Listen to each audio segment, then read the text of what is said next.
지난번에는 지금까지 우리가 했던 것을 대략 한번 살펴보면 로마서 1장, 2장, 3장 이렇게 나가지고 그죠? 우리 1장에서 우리가 뭘 봤습니까?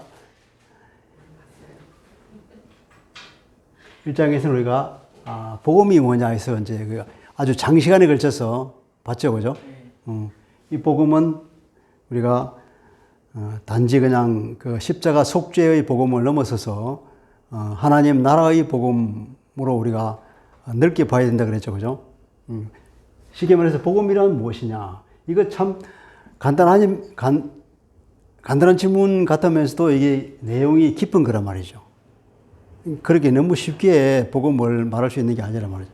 복음, 사복음서에도 복음이라는 말 나오고, 구약에서도 복음이라는 말이 나오고, 그걸 다 종합하면 결국 복음은 뭐라 그랬으면 한마디로 하면? 원나 사모님? 복음은 뭐라 그랬습니까? 한마디로 하면? 예수 그리스도. 네. 우리는 하나님의 나라를 얘기했잖아요. 한마디로 복음은 떠나셨던 하나님이 돌아오셔서 우리를 통치하신다. 이게 복음이에요. 근데 그걸 누구를 통해서 오느냐? 예수 그리스도를 통해서 오셨다 이 말이지. 물론 그래서 이제 예수님의 제자들이 복음이라 그러면 우리의 선생님 예수님 그분이 바로 그리스도야 하는 게 이제 제자들이 선포했던 말이란 말이에요. 그걸 흔히 이제 선포한 말이 뭐냐? 캐리그마라고 하죠. 캐리그마. 그들은 예수가 바로 그분이야 했지만 이방인인 우리는, 유대인이 아닌 우리는, 이방인은 너무나 당연히 하나님 나라가 다시 와셨네. 구약에서부터 아니까 떠나셨거든. 하나님께서 떠나셨는데 그 하나님이 다시 언약 관계를 형성하시고 그 하나님께서 신실하심을 유지하면서 다시 오셨단 말이야. 다시 통치하신다. 구약에서 말하는 거. 선지자들이 하는 거. 그럼 그 다시 오시는 게 어떻게 보냐? 예수가 그리스도단 말이에요. 거기에 유대인들은 그렇게 이해하지만 우리는 어떻게 이해하냐면 하나님이 통치하신다. 이렇게 된다. 그러면 하나님을 떠났던 아담이 다시 하나님의 통치로 들어간다. 그렇게 생각하면 되겠죠. 그죠? 그런 거예요. 복음 안에 들어가는 사람은 그래서 하나님을 주인으로 모시고 하나님을 왕으로 모시고 사는 사람입니다. 그것이 그리스도인입니다. 예수 믿는다고 하는 것은 바로 주님을 주인으로 모시고 그분이 하나님의 아들로서 하나님과 동일한 분으로 성삼위 하나님의 통치 안으로 우리가 들어간다. 내가 더 이상 주인이 아니고 내가 주인으로 살려고 했던데 사실은 알고 보니까 내가 주인이 아니고 죄가 내 주인이더라. 사탄이 내 주인이더라 하는 거잖아. 그게 인간의 실존이었단 말이죠. 다시 또 복음의 설명이 너무 길어지네. 그리고 주제가 있었죠. 1장 17절 16절이죠. 그죠? 내가 복음을 부끄러워하지 않는다. 복음. 바울이 말하는 이 복음이 얼마나 부끄러운가. 십자가. 헬라인에게는 십자가는 어떤 겁니까? 어리석은 거죠. 그죠? 말도 안 되는 소리잖아요. 유대인에게는 뭡니까? 그리끼는 거잖아요. 자기들이 십자가에 못 박혀 죽은 저주받은 사람. 그런 걸 얘기하니까 바울은 세상 사람들의 생각은 그렇게 하겠지만 그러나 예수 믿는 우리에게는 절대로 그렇지 않다. 왜냐하면 이 복음이라는 것은 사람을 살리는 하나님께서 사람을 구원하는 능력이 되기 때문에 그렇다. 왜 그 능력이 되냐? 설명을 했죠. 그죠? 그건 바로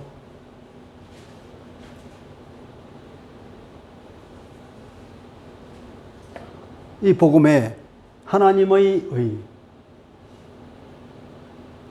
의가 계시되어 있다.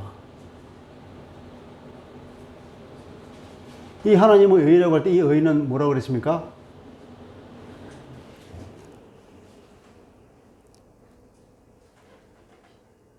하나님의 의가 뭐라 그랬죠?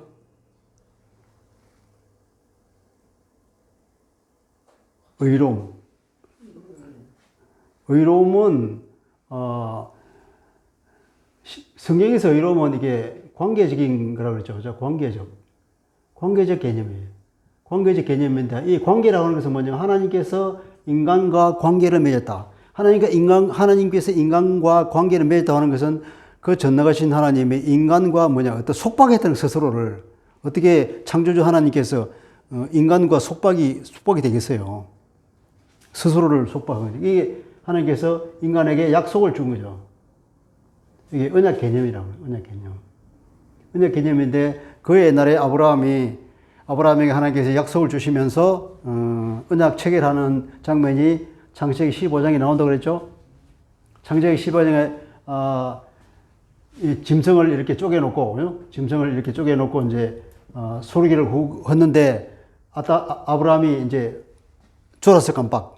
졸았는데 이거 짐승을 쪼개서 늘어놓는 이게 뭐라는 거겠죠 이게? 뭘 위해서 그렇게 하는 거겠죠? 짐승을 쪼개서 이렇게 벌려놓는 것은 이거 그 당시에 계약을 체결하는 그 요식행위라고 봐요. 요식행위. 우리는 계약을 체결하면 뭡니까? 부부가 혼인 계약을 체결하면 어떻게 해야 되죠? 왜 구청에 가서 혼인신고 하지 않습니까? 혼인신고를 해야 계약이 되는 거예요. 그런 요식행위가 있단 말이죠. 그런 걸 해야 되는 거죠. 이 당시에는 계약을 체결할 때 이런 행사를 했다니까요. 물론 이 주변에 이제 마을 사람들이 와서 정인들이 서겠죠. 그래서 계약을 체결한 두 사람이 이걸 걸어가는 거예요. 걸어가서 계약을 어기면 내가 이 짐승처럼 쪼개져도 좋다. 내가 목숨을 걸고 내 명예를 걸고 내 계약을 반드시 지킨다. 이렇게 여러 사람 앞에서 이렇게 선포하는 과정이란 말이에요. 이게 뭐냐면 하나님과 아브라함이 계약을 체결하는 거니까요. 그러니까 하나님께서 내가 너에게 계약을 체결해 줄게. 그 말이에요. 내가 너에게 계약서 쓰고 도장 찍어줄게. 그렇게 하는 거예요. 도장 찍어주고 하는데 하나님이 지나가면서 횃불 같은 것이 지나가면서 이걸 재물을 태워버렸죠. 그랬잖아요. 근데 아브라함은 이 길을 지나갔을까요? 안 지나갔을까요? 원어사무? 아브라함은 여기를 지나갔을까요? 안 지나갈까요? 지나갔어요. 아브라함은 자고 있었어. 졸았어. 안 지나갔어요. 아브라함은 안 지나갔어요. 그러니까 계약서를 썼는데 하나님은 사인을 했는데 아브라함은 사인을 안 했단 말이야. 물론 이게 하나님께서 내가 그냥 도전시켜 내가 책임져로 하나 너에게 은혜를 줄게 하면서 이렇게 약속을 해줬는데 이것은 무슨 말이냐. 하나님께서 아브라함 너는 계약상의 어떤 의무를 지지 않는다 하더라도 나는 내가 반드시 계약상 의무를 내가 질게. 그 말이에요. 그것이 뭡니까? 예수 그리스도로가 오셨잖아요. 아브라함을 통해서 나중에 누가 나오는 거죠? 이스라엘 나라가 세워졌지 않습니까? 근데 하나님께서 이 이스라엘을 통해서 구원을 이루시고자 했는데 모세를 통해서 율법을 주고 나라를 만들고 그래서 출애굽기 19장 5, 6절에 그런 말이 있잖아요. 너를 통해서 너는 제사장 나라 나의 거룩한 백성이 될 거라고 그렇게 했는데 이 이스라엘이 하나님 앞에 그런 계약상의 그 의무를 졌습니까? 안 졌습니까? 계약상의 관계가 신실했습니까? 안 신실했습니까? 신실하지 않았단 말이죠. 예, 하나님과 아브라함과 이게 맺은 이 계약이 서로 간에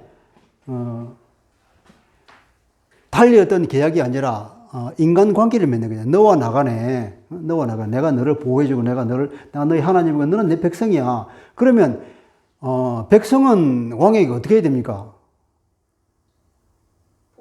복종. 그렇죠. 그러면 그 왕은 그럼 백성을 어떻게 해야 되겠어요? 잘 보호해 주자는 거예요. 하나님은 아브라함을 보호해주는데 한 번도 하나님께서 자기의 의무를 망각한 적이 없어. 이 관계가 신실하게 하나님께 다 했단 말이에요. 그랬잖아요. 그 아브라함을 통해서 하나님 나라를 만들어 줬지 않습니까? 그리고 그 가나안에 있는 사람들 다 쫓아내고 거기다가 들어가게 살게 해줬잖아요. 이렇게 아브라함에게 약속을 다 지켰어. 너로 큰 이름을 되게 하고, 그죠? 자손을 많게 해주고, 나라를 세워주고. 이런 하나님은 의무를 다 했어. 그런데 아브라함의 후손들은 하나님을 왕으로 모시지 않았단 말이에요. 왕으로서. 그래서 하나님께서는 그 관계를 여러 가지 비유를 하죠. 너와 나는 부자 간의 관계다. 너와 나는 부부 간의 관계다. 신해산 언약을 혼인 계약이라고 이렇게 이스라엘 사람들이 이해한단 말이죠. 성경에 보면 그런 비유가 많이 나오잖아요. 어떻게 하나님과 우리 사이를 무슨 눈에 보이지 않는 하나님, 우리가 알지 못하는 그런 큰 것을 이해할 수 있겠습니까? 우리가 이해할 수 있도록 하나님께서는 여러 가지 비유로 말씀해 주신다니까요. 부부 관계다, 부자 간의 관계다, 이렇게 다양하게, 친구 간의 관계다, 이렇게. 근데 그 관계는 뭐냐면, 우리가 친밀한 관계래, 그래. 남이 아니고, 너와 나는 서로 간에 우리가, 너는 내 백성이야? 그래, 나는 왕이고, 그렇게 서로 간에 기대가 있잖아. 나는 이 사람한테 기대가 있고, 이 사람은 나에게 서로 기대가 있는 거예요. 왕은 백성에게 기대하는 바가 있고, 백성은 왕에게 기대하는 바가 있죠. 인간관계는 반드시 그렇지 않습니까? 그 기대하는 바를 다 충족해 주는 그것이, 신실한 그러죠. 신실함. 이것을, 언약적 관계에서는 이걸 의롭다, 그러면. 의라고 표현을 한단 말이에요. 디카이오시네라. 헬라말로. 히브리 말로 체데카라고 하잖아요. 그걸 의롭다 그러는데, 그러니까 이제 의롭다는 이거 도덕적으로 혹은 윤리적으로 그런 개념이 아니라, 윤리 도덕적 개념이 아니라 하나님과 우리 사이에 있던 그런 어떤 관계적 개념이에요. 그래서 하나님의 의가 나타났다고 하는 것은 하나님께서 인간을 향해서 주신 그 약속에 하나님께서는 그 충실하게 그것을 다 지킨 것이 이 복음에 드러났다는 거예요. 그러면 한마디로 모르게 될까요? 하나님의 의라고 하는 것은 하나님의 왕으로서 자기 백성들을 끝까지 지키는 거죠, 그죠? 그런데 이 하나님께서 인간을 창조하고 이 아담이 어떻게 됐습니까? 그냥 아담이 하나님을 떠났는데 자기가 내가 주인이 돼 보겠다고 한번 용을 썼는데 결과는 어떻게 됐습니까? 자기가 주인이 됐습니까? 자기가 주인이 되지 못하고 사실은 이게 죄의 지배속으로 떨어져 버립니다. 죄. 달리 말하면 이 배후에 있는 사탄의 세력. 이 사탄의 지배를 받는 것으로 전락해 버린 거죠. 내가 주인이 되고 하나님을 주인으로 모시는 것을 버리고 스스로 주인이 되겠다고 한번 용을 썼더니 결과는 내가 주인이 되지 못하고 오히려 하나님 그 자리에 사탄이 들어와서 앉는 결과가 생겨버렸단 말이에요. 이 아담 이후로 모든 인류가 다 그러한 관계 속으로 빠져버렸단 말이에요. 그 죄를 지을 수밖에 없는 존재가 되어버렸어. 죄의 속박. 그래서 인간이라고 하는 것은 이제 뭐냐면 인간의 혹은 현주소. 우리는 이제 성경으로 말하는 우리가 죄다 이렇게 말하는데 이 성경의 내용을 잘 모르는 사람들에게는 당신이 죄인이라 그러면 기분 나빠하겠죠, 그죠? 이렇게 말하면 이해하기 힘들지. 인간의 실존은 여기가 처음에 하나님께 아담을 창조하시고 인류를 창조하시고 에덴 동산에 하나님을 왕으로 모시고 그런 평강과 하나님이 말씀하신 그 안식 속에서 샬롬 가운데 살았는데 인간이 하나님을 거부하고 스스로 주인이 되겠다고 하나님의 통치를 거부하고 나왔더니 현재 인간은 어떻게 됐냐? 정말 절망적인 상태가 됐다. 인간의 상태가 절망적이다. 인간이 스스로 다시 하나님의 이 안식 가운데 샬롬 가운데 들어갈 수 없게 되어버렸다. 우리 안식이 없다면 우리 마음에 평화가 없는 거예요. 어떤 누구도 평화가 없어. 계속해서 어떤 고민과 고통과 흔히 말하는 그렇게 말하면 좋겠죠. 인생은 고해가 아니냐. 사는 것이 즐거움. 아무리 기쁜 사람도 봐라. 잠깐 기쁨 걷고 그 이유는 또 계속해서 어떤 근심과 걱정과 온갖 일들이 다 일어나고 있냐. 그 원인이 왜 그러냐면은 태초에 인간이 하나님을 떠나서 이 에덴을 버리고 떠나서 스스로 주인이 되겠다고 나온 그 결과가 결국은 이 절망적인 상태가 되어버렸다.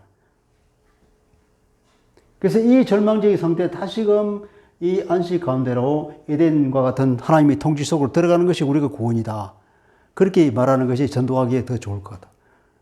그러고 나서 사람들은 이제 이 죄의 지배 속에 들어갔고 이 배후에 사탄이라는 존재가 있다. 우리가 말하는 게. 우리가 인간과 하나님과의 관계가 있는 것이 아니라 이게 제3의 존재, 사탄이라는 존재가 있어서 여기서 이게 하나님, 인간으로 하여금 서로 이게 하나님과 사탄이 대결한 거예요. 인간으로 하여금 인간이 하나님을 경배를 해야 되는데 그 경배를 사탄이 자기가 받고 싶어서 사람을 자꾸 유혹하고 거짓으로 속여서 편취하는 거예요, 사탄. 그 영광을 자꾸 편취하는 바람에 인간이 이렇게 전락했다는 거예요. 이 사탄에 의해서 사람들은 그거 여러 가지 죄를 짓게 되고 마음의 평화가 없고 아주 어려운 상황에 처한 거죠. 근데 이런 하나님 의라고 하는 것은 하나님께서 인간에게 약속하신 그 약속이 뭐냐면은 구원하는 거죠, 뭐. 다시 원래 상태로 돌아가는 게 하는 것. 아브라함도 너로 인해서 천한 만민이 복을 얻겠다고 했잖아요. 이게 결국 아담에게 약속을 줬잖아요. 여자의 씨가 이 뱀의 머리를 깰 것이라고는 거기서 약속과 동일한 거죠. 크게 보면 그것은 우리가 말하는 구원이라고 하는 거예요. 죄로부터의 구원. 그래서 그 원래 상태의 하나님의 안식 가운데로 돌아가는 거예요. 에덴으로 돌아가는 과정. 그렇게 하나님께서 구원을 이루셨다는 거예요. 하나님은 자기의 신실함을 다하셔서 자기 약속을 다 지켰다. 복음을 보면 그것이 복음은 인간을 구원하는 능력이 된다고. 그 능력이 뭐냐? 그게 바로 하나님의 의지 뭐. 하나님의 신실하심이라. 그것이 계시됐다 그랬잖아요. 근데 그것이 어떻게 계시되어 있다면 믿음에서 믿음으로 그렇게 됐죠. 그죠? 하박국서 2장 4절 인용하면서 의인은 믿음으로 말미암아 살리라. 하나님의 의에서 출발해서 인간은 의로 나간다.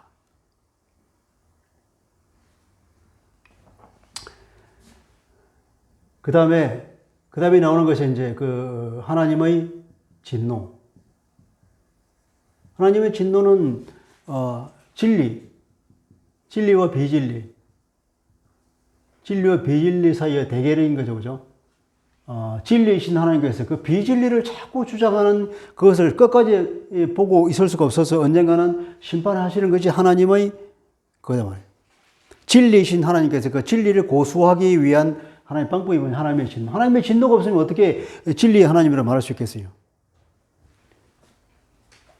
그 진리를 자꾸 거짓으로 바꾼단 말이죠.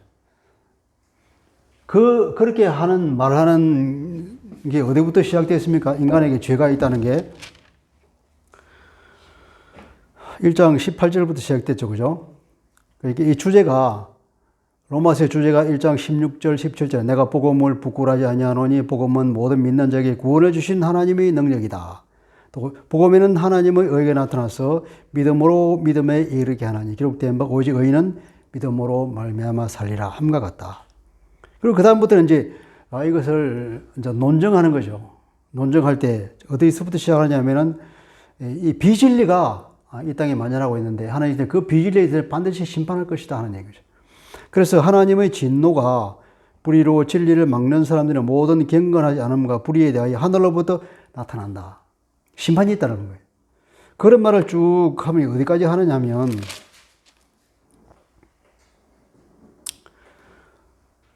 3장 19절까지 가죠. 3장 19절 다 같이 읽어볼까요? 시작. 우리가 알거니와 우리 율법을 말하는 바는 율법 아래에 있는 자들에게 말하는 것이니 이는 모든 입을 막고 온 세상으로 하여금 하나님의 심판을 있게 하라. 그러니까 결국은 19절에서 말하고 하는 바는 온 세상이 하나님의 심판 아래에 있게 하는 것이다. 1장 18절도 뭐냐? 하나님의 진노가, 그러니까 하나님의 심판을 말하는 거죠. 그죠? 1장 18절에도 하나님의 심판, 진노라고 표현했지만, 3장 19절도 하나님의 심판이죠. 이건 정죄라고 할 수 있는 거고. 그러니까 요 사이에, 그러니까 1장 18절부터 3장 19절까지가 하나님의 심판이라는 말로 양쪽으로 감싸고 있는 거죠. 그러니까 이 전체 내용이 결국은 이것을 말하고 있다는 거예요. 이 안에는 이제 주로 유대인과 이방인, 유대인이 아닌 사람, 다 통째로 다 말하는 거죠. 유대인도 어쩔 수 없는 거다. 유대인도 마찬가지로 이방인도 마찬가지로 다. 그래 하나님을 알만한 것은 다 알 수 있다. 유대인은 하나님으로부터 법을 받아서 더구나 더 잘 알고 있다. 율법은 가지고 있는 것이 중요한 것이 아니라 율법을 지켜야 의미가 있는 것인데 너 뭐 할례 받았다고 해서 유대인이라고 자랑해봐야 뭐하냐. 그 할례만 하고 유대인은 표시만 있고. 그런데 중요한 것은 율법을 지켜야 되는 안 지키고 있잖아. 그 말이죠. 그러니까 이스라엘 사람들은 유대인들은 자기가 유대인인 것을 굉장히 자랑하죠. 자랑하는데 그런데 자랑하면은 율법을 받았으면은 이게 여담입니다.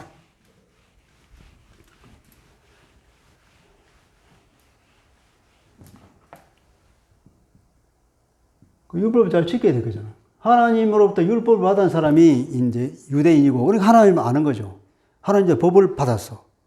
특별한 민족이에요. 특별한 은혜를 받은 건데. 자기들 여기에 의하면 유대인들은 뭐냐면 할례를 한다. 아브라함 때부터 할례를 했잖아요. 이 할례는 표가 뭐냐면 하나님의 백성이라는 표시잖아요. 그 표시를 자기들 할례를 하는 거예요. 그리고 자기들이 많이 지키는 율법의 주로 이제 안식일. 자기들은 일주일에 반드시 하루는 안식일 쉬는 거예요. 안식을 하고. 또 뭐 어떻게 했습니까? 정결례. 여기는 뭐 먹는 거, 혹은 뭐 또 이게 부정한 것에 대한 어떤 것. 그죠? 정결례를 얼마나 많이 지킵니까? 그러니까 이것 때문에 이방인들 안 맞는다냐. 이방인은 들어오니까 괜히 만졌다가 드럼 타면 이 정결례를 해야 되지 않습니까? 또 뭐가 있죠? 이 정도입니까? 그 다음에 또 무슨 절기를 많이 지키는 것. 그 다음에 바리새인들은 이제 자기들은 이제 주로 또 11조 하는 것.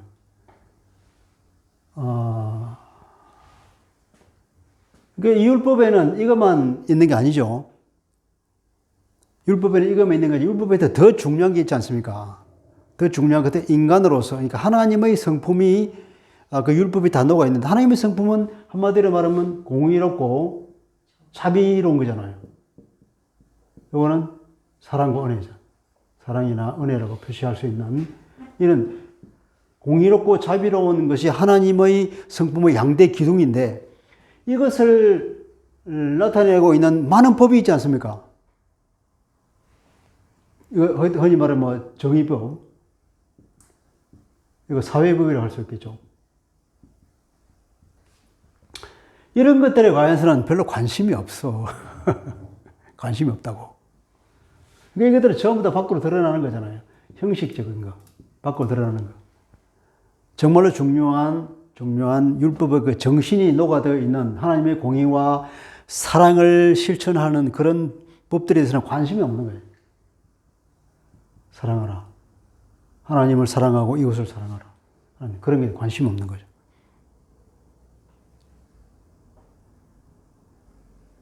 그러니까 바울이 얘기해요. 너희들이 유대인이라고 자랑을 하고 하면 그래 너희들 율법을 지킨다고 말하지. 그래 율법을 지켜. 문제는 율법 다 지켜. 율법 지킨다고 자랑하지 말고 다 지키란 말이야. 이런 아주 형식이 이것만 가지고 우리가 사복음서를 읽어보면 예수님과 바리새인들이 충돌할 때 제일 많이 충돌된 게 뭐였죠? 안식일 그잖아요. 얼마나 밖으로 딱 드러나는 거잖아요. 안식일. 유대인들만 있으니까 할례 문제는 문제가 안 되겠지만 이방인이 있을 때 할례 문제가 돼. 일단 겉으로 드러나는 이 안식 이것만 가지고 막 싸우는 거예요. 정말 중요한 것은 안 하고. 그래서 뭐랍니까 이게 낙타는 하루살에는 걸러내고 낙타는 마신다고 그런 표현이 있잖아요. 정말 중요한 이게 율법의 엑기스는 정신은 뽑아버리고 쓸데없는 이것만 지키고 있으면 자기가 우리는 유대인이라고 자랑하고 있다는 그런 걸 백날 지켜봐라 그 의미가 있는가 그 말이죠. 그 말이에요 그게. 자기들은 바울이 율법의 행위라고 하잖아요. 율법의 행위라고 말하는데 그런 이제 나중에 바울이 이신칭의와 반대되는 개념으로 율법의 행위라 말했으니까 그러면 믿음으로 의롭게 되는 것이 아닌 율법을 지켜서 의롭게 되는 것을 우리의 율법 행위라고 얘기했는데, 그 나중에 무슨 바울이 세관점이라는 말이 나오죠, 그죠? 근데 그 사람들 아니다. 율법의 행위라는 것은 이런 것을 말하는 것이다. 어쨌든 이것이 됐든 결국은 뭐냐면은 바울이 말하는 이걸 지키 중요한 이거 지켜야지. 이거 안 지키고. 율법 지키려면 이것만 지키지 말고 더 중요한 게 이걸 다 지켜라. 그래야 의미가 있는 것이. 아무도 이게 관심이 없어요. 그때 이제 바리새인만 요거 좀 연구를 해서 연구하다 보니까 안 되잖아요. 그러니까 위선에 빠지고, 그러니까 근데 이웃 사랑을 실천하기 힘드니까 그럼 이웃이 무엇이냐 여기까지 연구하잖아요. 안 하려고. 이웃 사랑 안 하려고 지금 연구가 필요한 거라. 그래서 이거 빼는 거예요. 그러니까 사마리아인들, 그건 이웃이 아니지, 당연히. 그래, 예수님한테 이웃이 누구입니까? 물었잖아요. 그 의미예요, 그래. 그렇듯이 이렇게 자기들은 율법을 안 지키려고, 차 떼고, 포 떼고, 다 빼버리고, 껍데기만 가지고 율법 지키다 말하는 건 말짱, 그건 의미가 없는 거라는 거지. 그래서 율법을 다 지켜야 된다. 바울이 말하는 그 말이에요. 내 율법을 지킨다고 자랑하냐? 그 껍데기 가지고 율법은 다 지키고 의미가 있는 거지. 그 말이에요.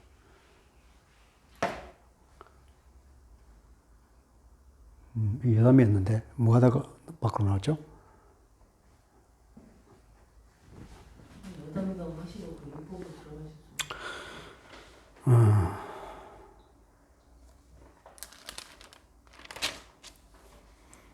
이제 그래서 그 이방인이든 유대인이든 하나님 앞에서는 다 결국은 죄인이다. 죄인이고 죄 아래에 있다. 죄 아래에 있다고 할 때 이 죄라고 하는 것은 바울이 로마서에서 죄라고 말하는 건 대부분의 경우에는 어떤 범법이라고 하잖아요. 간혹가다 범법이라는 말이 있죠. 표현이 있죠. 그죠? 단어가 다른 거죠. 범법은 이게 율법 조항을 어기는 게 범법이지. 우리가 말하면 형법 제251을 어겼어. 사람을 살인했으니까. 그런 구체적인 제목. 그걸 이제 범법이라 한다면, 죄라고 하는 것은 이 모든 것을 포함하는 거죠. 죄의 가장 깊은 곳은 뭐일까요?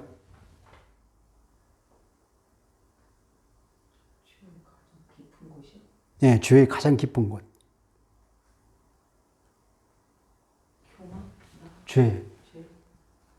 죄의 그 뿌리가 뭘까요? 뿌리. 그러니까 여기서 말하는 건 죄의 뿌리를 말하는 거예요. 죄의 뿌리는 여기는 사탄이잖아요. 그러니까 이것은 뭐냐면 죄를 하나의 인격체. 하나의 인격체로서 생각하는 거예요. 왜냐하면 이 죄라고 하는 것은 그 배후에 눈에 보이지 않는 강력한 뭔가가 있다. 강력한 뭔가. 그래서 이때 죄라고 하는 것은 하나의 인격체로서 사탄과 거의 대등한 의미로 쓴다고 보면 되겠죠. 그리고 또 우리가 가지고 있는 어떤 죄성은 우리가 그렇게 이 죄의 지배를 받고서 죄가 인간을 육체를 통하여서 인간을 장악했어. 육체의 본능이 있잖아요, 본능. 이거는 육체가 살기 위해서 가지고 있는 그거죠. 하나님이 넣어주신 자연적인 능력이란 말이에요. 스스로 살아가기 위해서. 이 본능을 통하여서 사탄이 장악하는 거죠. 이게 말하면 일종의 거짓자라고 말해요. 거짓자. 로마서 7장에 보면은 바울이 오라 나는 공고한 사람이다 많이 나오잖아요. 그죠? 그래서 이렇게 잡혀있는 상황. 이런 걸 우리가 죄성이라 말할 수 있겠죠. 근데 가장 이게 그 다음에 개별적인 죄, 이게 범법이라고 할 수 있겠지. 이걸 다 통틀어서 죄인데 이때는 가장 뿌리 깊은 가장 근지에 있는 것, 인간을 지배하고 있는 그 뭔가 인격적인 것, 그러니까 사탄의 어떤 능력, 이런 거 말이에요. 그걸 여기서는 죄라고 해요. 이 죄 아래에 있단 말이야. 인간이 보니까. 이 죄의 지배, 죄가 이렇게 인간을 컨트롤하고 있는데, 그죠? 죄 아래에 있다가 하면, under the control of sin이라고 말해요. 그 죄의 지배. 그래서 인간은 그렇게 꼼짝 못하게 꽁꽁 묶고 있는 그것을 누가 이것을 풀어주겠냐. 이 인간은 스스로 이것을 풀 능력이 없다는 거죠.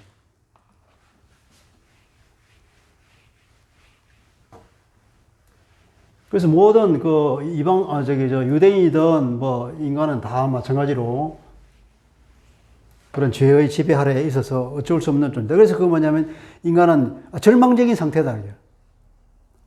그 절망적인 상태인데 그러면 뭐냐. 하나님이 처음에 인간에게 약속하신 하나님께 다시 돌아오시면 좋겠다는 그 희망이 있잖아요. 하나님이 우리의 왕으로서 우리가 인간이 하나님을 배신하고 떠났지만 하나님께서 다시 그 신실함으로 돌아오셔서 다시 우리를 통치해 주신다면 얼마나 좋을까 하는 희망인데 그걸 하나님께서 다시 하셨다는 거예요. 예수 그리스도 이 마지막 때에 당신이 아들을 써서 보내서 인간의 져야 할 그 죄에 대한 저주를 대신 받아버리고 죄의 뿌리를 뽑아버렸다는 거예요. 죄의 뿌리를 뽑아버렸는데 구약에는 이게 다 이제 구약에는 미리 그림자로 이제 복선을 깔아준 거예요. 제사 제도가 있잖아요. 제사 제도 중에 제일 중요한 게 이제 그 속죄의 제사. 죄를 지었을 때 그것을 해결하는 방법을 인간에게 주었단 말입니다. 그 나중에 이제 아담으로부터 시작된 모든 죄, 그 다음에 아브라함, 뭐 이렇게 모든 인간의 죄에 대해서 하나님께서는 그걸 즉각 심판하지 않고 지옥에 보내지 않고 계속해서 참아줬다 그러잖아요. 오늘 3장 맨 마지막에 그런 말이 있죠. 그죠?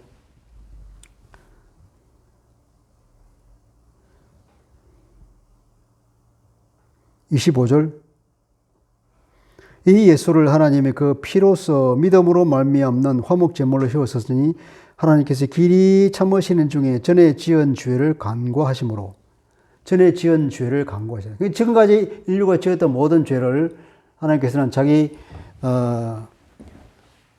백성에 대해서 죄를 간과했다. 다 무죄방면시켜줬다는 거예요.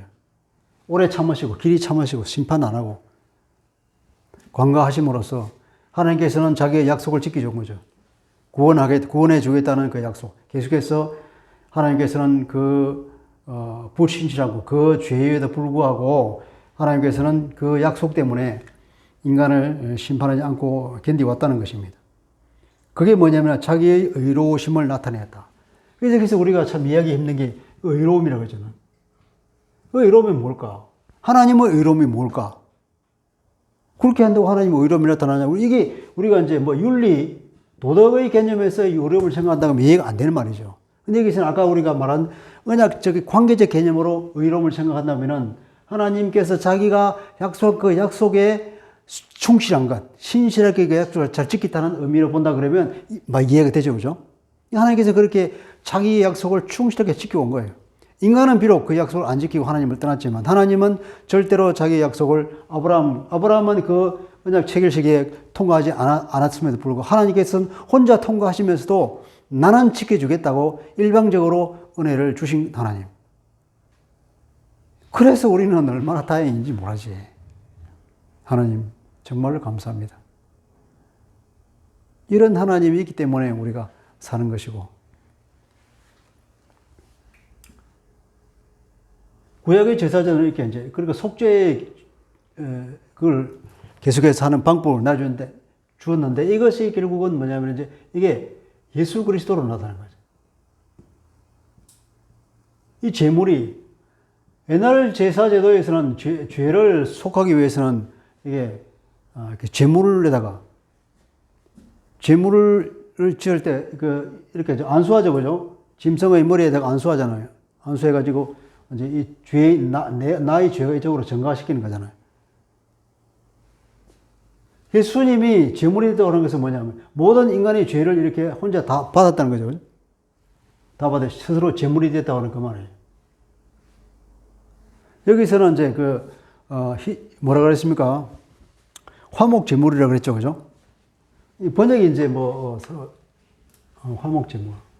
화목 제물이냐, 뭐냐, 뭐 이렇게. 근데 죄를 속해 준다 그러면 이제 속죄의 제사를 생각해야 될 것이고 속죄의 제사를 생각하다 그러면 뭐 제물이 얘기겠죠. 그죠? 이게 제물로 번역하기도 하고, 원래 여기서는 이제, 이게 헬라말 힐러스테리온.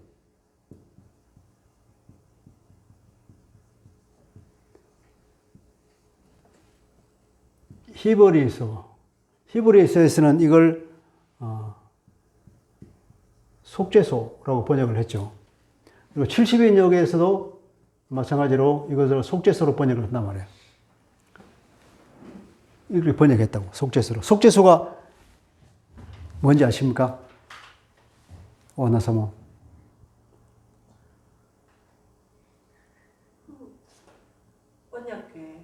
언약궤. 늘 이렇게 모시고 있었던 성막 안에. 오케이. 네. 맞습니다. 언약궤고, 여기에 요 밑에 이게 언약궤 뚜껑이 금으로 만들었는데 이 금에서 이 금을 떨어진 게 붙이는 게 아니고 여기서 그냥 두드려 가지고 이렇게 천사를 이렇게 상을 만들고 이렇게 올라 천사가 날개를 이렇게 펴서 서로 맞아 보면서 이 뚜껑을 보고 있는 거예요. 이렇게 만들었대. 이게 정면으로 본 거죠. 여기가 속죄의 장소라는 거예요. 속죄소. 여기는 지성소이기 때문에 대제사장이 1년에 한 차례만 들어오는 거죠. 그죠? 염소의 피를 이렇게 뿌려가지고, 유대인 이스라엘의 모든 죄를 이날 다 속되면 대속죄일에 1년에 한 차례만 들어와서 뿌리고. 그러니까 여기서는 하나님의 현현 얘기를 하는, 하나님의 임재가 이 장소에 있다. 임재. 그러니까 은혜를 내주실 때 여기서 이제 대제사장에게 이제 하나님께서 말씀해 주시는 거죠. 여기 이게 하나님께서 임재의 장소. 그래서 이걸 뭐냐면은 하나님께 은혜를 베푸는 장소다 그래서 은혜를 베푼다. 그 장소, 시은좌. 라고 하죠. 시은좌. 이걸 70년역에서는 힐라스테론이 번역했단 말이에요. 이걸, 이 속죄소를. 여기서 이제 피를 뿌리고 하니까 속죄하는 장소다 그래서. 그 얘기에 의하면 그렇게 된 거죠. 이 예수를 하나님이 그 피로서 믿음으로 말미암는 힐라스테리온으로 세웠다. 그러니까 예수가 바로 이렇게 된 거죠. 그러니까 예수가 속죄의 제물이기도 하고 바로 이것이 예수가 된 거예요. 예수. 힐라스테리온으로 세워서 이 예수가 바로 모든 인류의 죄를 다 속해주게 됐다는 거죠. 그러니까 예수님께서 스스로 제물에 대해서 모든 인류의 죄를 가져와서는 죄를 다 정화시켜가지고 십자가에 올라가서 어떻게 혼자 그 죄에 대한 저주를 다 받아버리고는 그것이 뭐냐면 모든 인류가 이게 칭칭치 묶여 있는 이 죄에 의해서 이게 지배당하고 있는 이 결박을 완전히 풀어버렸다는 거예요. 그렇게 해서 죄의 지배로부터 인간을 해방한 것으로 우리에게 보여주는 거죠. 일단 상징이죠, 그것도. 하나님께서는 그렇게 당신이 아들을 보내서 스스로 죄에 대한 모든 심판을 다 대신 받고, 그리고 인간을 용서해 준 거죠. 풀어준 거라고.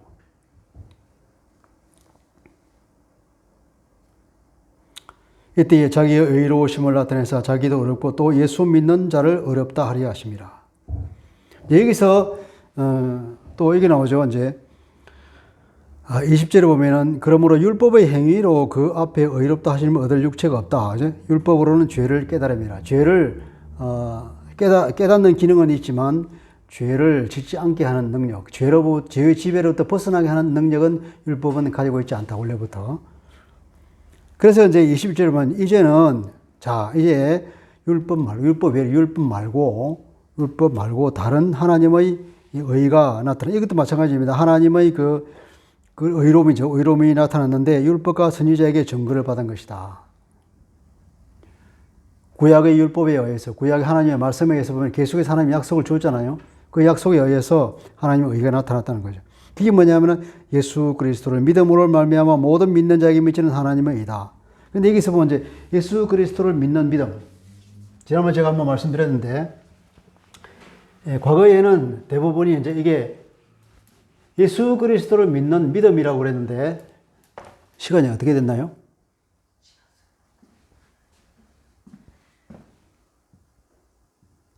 예수 그리스도의 피스티스. 이 피스티스가 이제 믿음 혹은 신실함. 신실함이 의로움이죠, 그죠? 이렇게 번역된단 말이죠. 그래서 예수 그리스도 피스티스라고 하면 어떻게 이걸 번역할 수 있겠어요?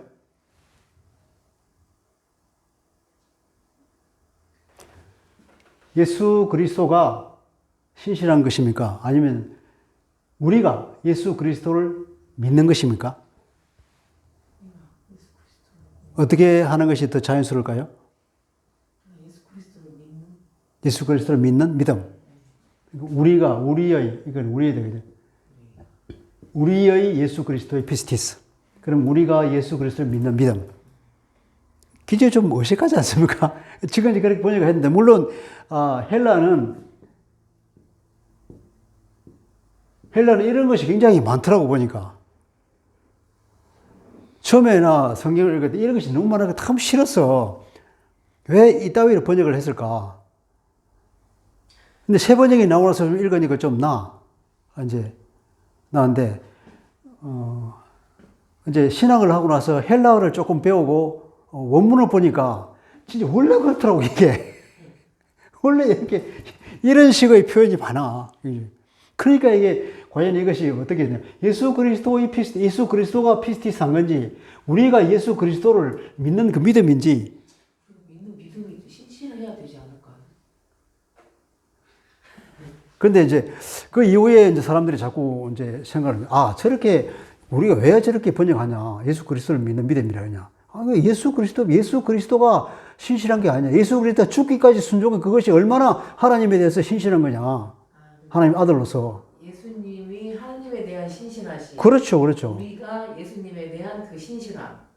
아니지. 아니, 그렇게도 갈 수 있고. 그렇게는 안 가지. 예수 그리스도의 피스티스인 거냐. 예수 그리스도가 하나님에 대해서. 하나님에 대한 그 믿음, 신실함만. 그렇게 보는 거죠. 그런데 24절을 보면은 24절 다 같이 읽어볼까요? 24절 시작. 그리스도 예수 안에 있는 성령으로 말미암아 하나님의 은혜로 값없이 의롭다 하심을 얻은 자 되었느니라. 이게 원래 의미는 얻은 자 되었느니라 아니고 그게 아니고 값없이 의롭다 하심을 받았다 이 말이에요. 이것이 끝나는 거예요. 자, 그러면 22절과 24절은 동일한 말의 반복 아니에요?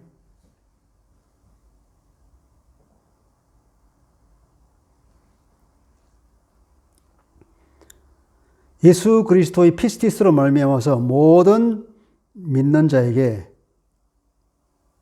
미치는 하나님의 의다.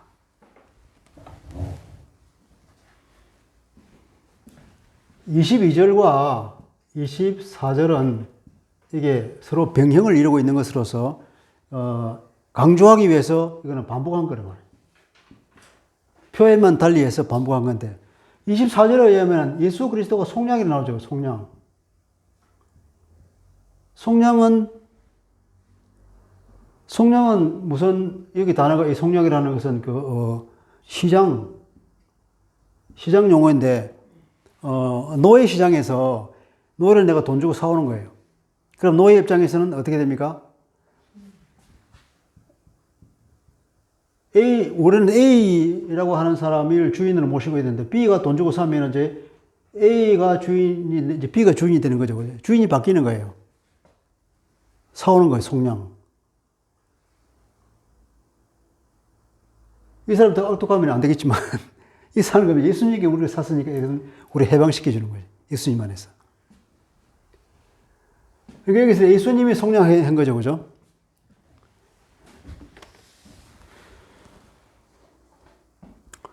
예수 안에 있는 속량. 예수님을 통해서 속량을 베풀어 준 거예요. 그러면 곧 22절에 말하면 예수 그리스도 피스티스라는 것은 예수 그리스도 피스티스로 인해서 우리에게 주어지는 의라고 했으니까 예수 그리스도가 하나님께 대하여 그 신실함을 다함으로써 우리에게 나타난 의가 되는 거죠. 근데 여기 22절에도 곧 예수 그리스도를 믿음으로 말미암아.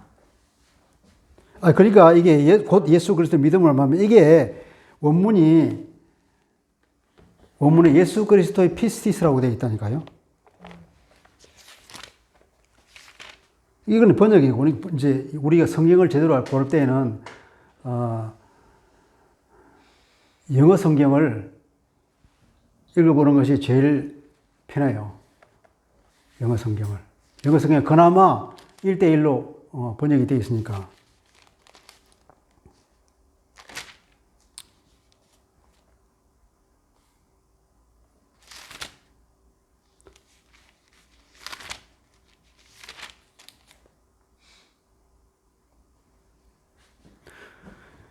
곧 예수 그리스도를 믿는 예수 그리스도를 믿음으로 말미암아 모든 믿는 자에게 이게 예수 그리스도의 피스티스를 통하여 이 말이에요. 예수 그리스도의 피스티스를 통하여 이제 디아라고 하는 전치사인데 이건 영어로 through죠. 이게 여러 가지로 되는데 어쨌든 우리는 말미암아라는 단어를 많이 쓰는데 어쨌든 통하여 through. 그러니까 예수 그리스도의 피스티스를 통하여서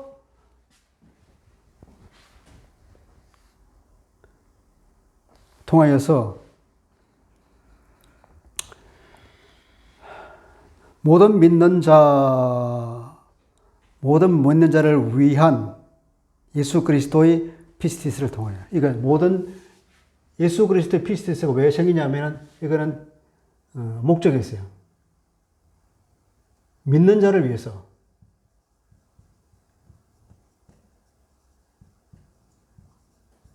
믿는 자를 위한 예수 그리스도의 피스티스를 통해서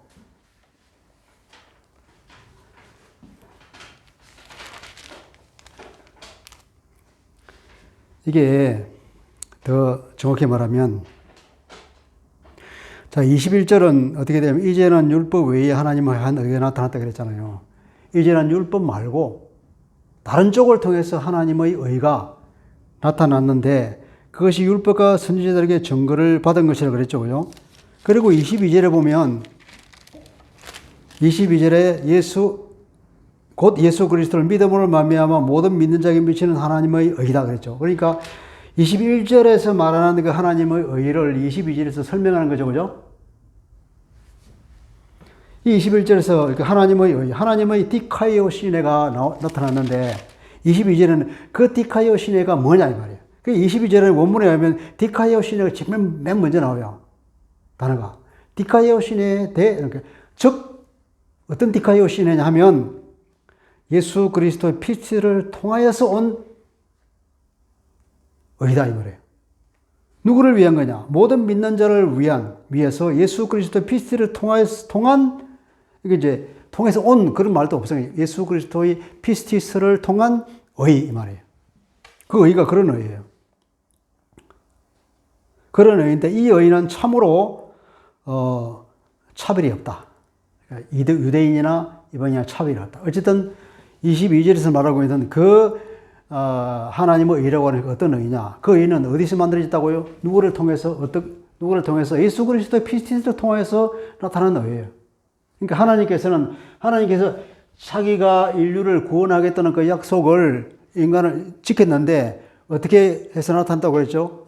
예수 그리스도 통해서 나타났다고 그랬잖아요. 복음이 뭐냐? 예수 그리스도라고 했잖아요. 예수 그리스도 십자가. 달리 말하면 복음은 하나님의 사실 통치한다는 거예요.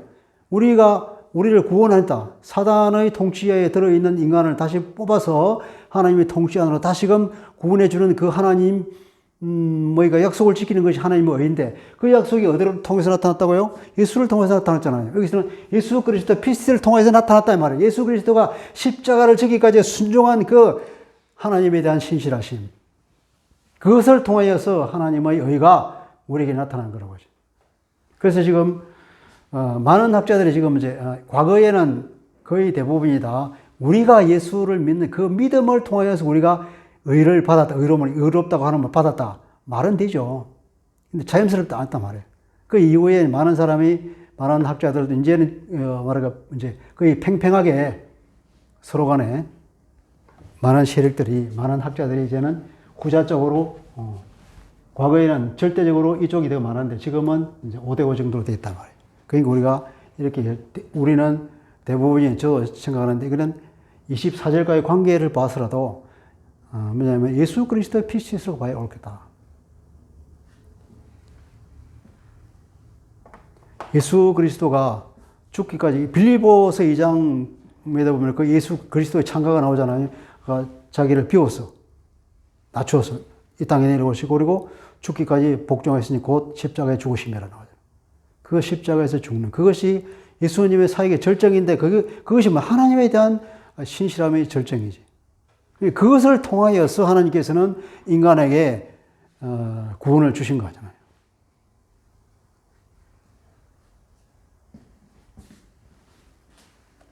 그래서 그것이 하나님께서는 하나님의 의를 나타내는 거다. 왜냐하면 인간에 대해서 인간을 구원해 주겠다고 하는 그 왕으로서의 약속을 철저하게 지키는 하나님의 그 신실한 모습을 드러내는 것이고 또 그뿐 아니라 예수 믿는 모든 사람들도 의롭다고 봐주시는 것이죠. 또 하나는 이제 어렵다함이라는 말을 나오죠, 그죠?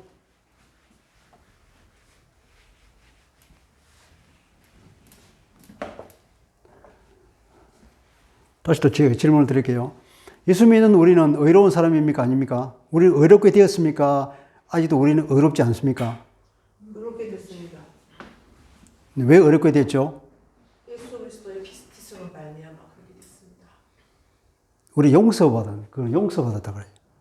죄로부터 해방을 받고 우리가 지은 죄로부터 용서를 받았는데 그렇다고 해서 내가 의로우냐? 예수님은 그러면 의로운 선생님이 어떻게 하면 구원을 받겠습니까? 야, 무슨 소리 하느냐? 의로운 분은 하나님 한 분밖에 없어. 주님이 그렇게 말씀하셨단 말이에요. 그렇게 봐도 인간이 의로워졌다. 이런 표현을 쓸 수가 없는 거예요. 영어로는 justify. 우리가 예수를 믿어서 의롭게 됐다. justify 이렇게 말써요. 그래서 우리는 이제 그러면 예수 믿으면 이제 우리가 의로워져서 이제 죄를 안 져야 되는데 루터는 자기는 너무 죄 속에 자기가 죄가 많다는 걸 너무 알아. 이 사람은 너무 그렇게 예민한 것 같아. 그래서 늘 자기는 하나님으로부터 그 벌을 저주받을 것 같아서 벼락을 치면 맛이 자기한테 떨어지는 것 같다고. 그 당시에 뭐 사람들 다 그렇게 겁을 줬잖아요. 그래서 선행을 해야 된다. 교회의 지시를 안 따르면 지옥을 간다고.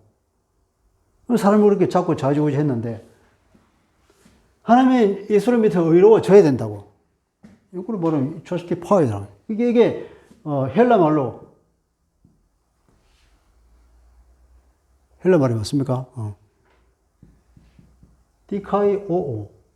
디카이오가 이제 이게 이걸 이렇게 번역한 거예요. 디카이오를 justify를 의로워진다 이렇게 번역한 건데 이 디카이오 뭐냐면 디카이오사 그러면 의로운 거잖아요. 의로운 것. 형용사가 의터가. 이거 동사 디카이오 하면 동사라고. 이거는 그래 의로워지다. 이걸 어떻게 번역할까요? 의로워지다. 영어로 이렇게 하는 걸. 이거 의로워지다로 번역하는 게 옳을까? 아니면은 의롭다 함을 받다. 이건 또 너무 길죠, 그죠? 이게 디카이오라고 하는 이게 동사인데 어떻게 번역할 거냐 이 말이에요. 의로워지다로 번역해야 될까요? 아니라는 거죠. 근데 여기서 이 디카이오라고 하는 동사가 여기서 쓰인 것은 어느 시점에서 이게 말이 나오냐면 이게 아까 우리가 1장 18절부터 해가지고 3장 19절까지 뭐라고 그랬더니 하나님의 진노, 하나님의 심판, 이 통째가 다 하나님의 진노와 심판에 관해서 얘기를 하고 있잖아.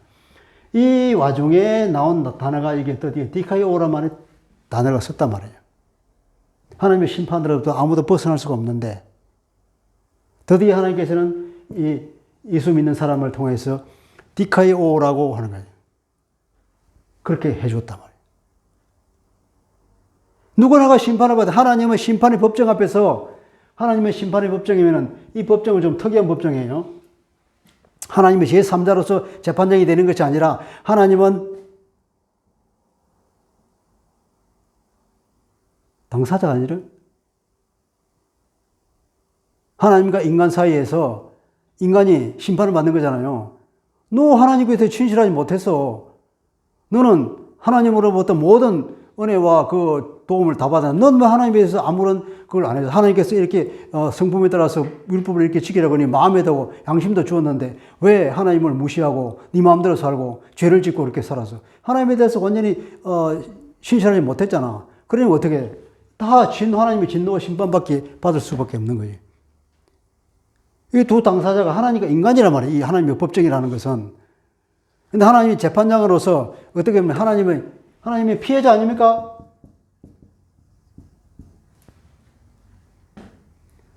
그런데 하나님께서는 이 인간을 예수 그리스도의 십자가를 통해서 디카이오라고 선을 한단 말이에요.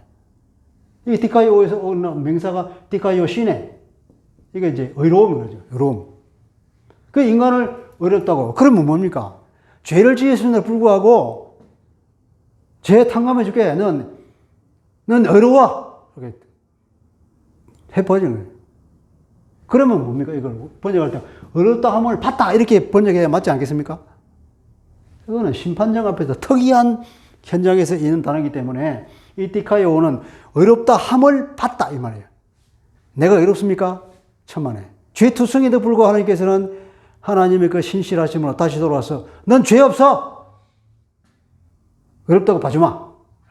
그래서 우리는 하나님 앞에서 의로운 사람이 되는 거예요. 내가 의로워서 의로운 사람이 아니라 하나님께서 그렇게 의롭다 함을 주는 거예요. 그러니까 무죄라고 석방하는 거예요. 그런데 이 법정에서는 피해자의 하나님께서 가해자의 인간에게 그렇게 선포했으니까 어떻게 됩니까? 하나님과의 관계가 다시 어떻게 회복이 되겠죠. 그러니까 탕자가 아버지의 재산을 가지고 다 허랑방택에 서서 했는데 다시 돌아왔다. 하나님께서 그 아들을 다시 품어줬어요. 그러면 어떻게 됩니까? 다시 아버지와 아들의 관계가 회복되잖아요. 그 아들은 내가 과연 아버지를 어떻게 부르겠냐. 그냥 품고는 하도록만 살았던 나는 족하겠다 하고 돌아왔는데 아버지께서는 그게 무슨 말이냐. 너는 돌아온 내 아들이지. 그러니까 부자 관계가 다시 회복이 됐잖아. 회복. 그래서 이 디카이오로 하는 것은 그렇게 하나님과 우리 사이의 관계가 회복이 되는 거예요. 그러면 어떻게 됩니까? 다시 에덴으로 돌아가는 거죠. 우리가 하나님을 왕으로 모시고 나는 그 통치 가운데 들어가게 되는 거죠. 이것이 구원이란 말이에요. 이것이 구원인데.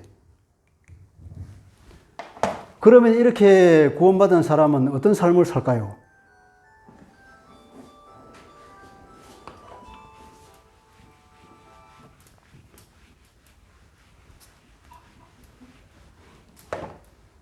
그러니까 이렇게 구원받은 사람은 자기가 하나님의 그 성품에 어긋나는 행동을 참아 못한단 말이죠.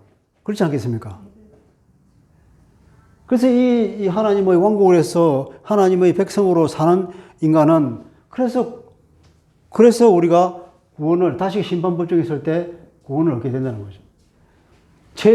최고의 심판을 하나님께서는 어떻게 심판한다 그랬죠? 행위에 따라 심판한다 그랬잖아요. 로마서 2장 6절 그죠? 자기 행위로. 심판은 행위 심판이라. 그래 행위 구원이냐? No. 심판은 행위 심판이지만 구원은 믿음으로 구원받는 거지. 믿음으로 구원받는데 그러면 그 행위 심판하고 믿음으로 구원받는 거 어떻게 양립할 수 있냐? 양립할 수 있다는 거예요. 믿음으로 구원받은 사람은 하나님을 왕으로 모시고 사는 사람은 하나님의 성품을 배제하고 하나님을 주인으로 모시고 내가 주인이 되어서 내가 다시 사탄의 종이 돼가지고 죄를 짓는 것이 좀채 죄를 지을 수가 없어요. 죄를 짓는 자가 더 회개를 하게 된단 말이에요. 주님께서는 우리의 죄를 다 용서해버리고, 그죠? 그럼 우리는 행동은 어떻게 할까? 그래서 뒤에 보면은 갈라디아서나 로마서나 보면은 구원을 얻은 예수 그리스도를 믿고 구원을 얻은 사람에게는 그 앞에는 어떤 길이 펼쳐져 있다. 두 갈래 길이 있다 그렇지 않습니까? 두 갈래 길. 내 마음대로 사는 길이 있고 성령을 따라 사는 길이 있다. 어느 길로 갈래? 하나님께서 성령의 은혜를 주신단 말이에요. 성령의 은혜를 따라서 성령의 의지에서 사는 길이 있고 나를 의지해서 사는 길이 있는데 예수 믿는 사람은 이 길을 가게 되어 있는 거지. 이 길을 가는 사람은 예수 믿는 사람이 아니란 말이에요. 그러니까 성령의 능력을 통해서 로마서 8장 뒤에 보면은 이제 그래서 율법을 성취한다 그랬잖아요. 율법을 성취한다. 율법을 조목조목 이렇게 하나하나 이렇게 이게 지키는 것이 아니라 전체적으로 율법의 정신을 지키게 된다는 거지. 그래서 이 행위 심판에서 예수 믿는 사람들은 그 행위를 통해서 통과되는 거죠. 그러면 이 예수 믿는 사람들은 마지막 심판에서 이 행위는 전부 뭐냐면은 이거는 상급을 얻을 재료로서 행위가 되는 거죠.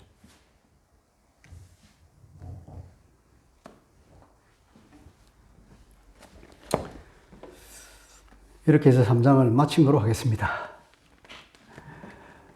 더 많은 설명이 필요할 건데 기억이 없어. 자꾸 잊어버리고 하기 때문에 또 생각나면 말씀하도록 그렇게 할게요. 기도하겠습니다. 하나님 아버지, 오늘 로마서의 그 핵심이라고 할 수 있는 3장 후반을 보았습니다. 하나님 정말 감사합니다.